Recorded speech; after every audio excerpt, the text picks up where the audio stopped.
Welcome to week 12's homework video. The first thing you'll notice on here is to practice your phonograms. We learned a bunch of new ones this past week. We have a quiz in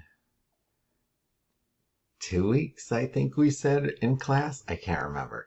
Anyway, so keep practicing.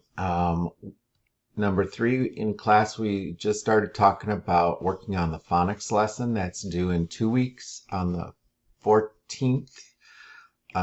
So getting closer to a week. And then your new learning for the week is to read chapter 12. It's called Automaticity. I have a link here.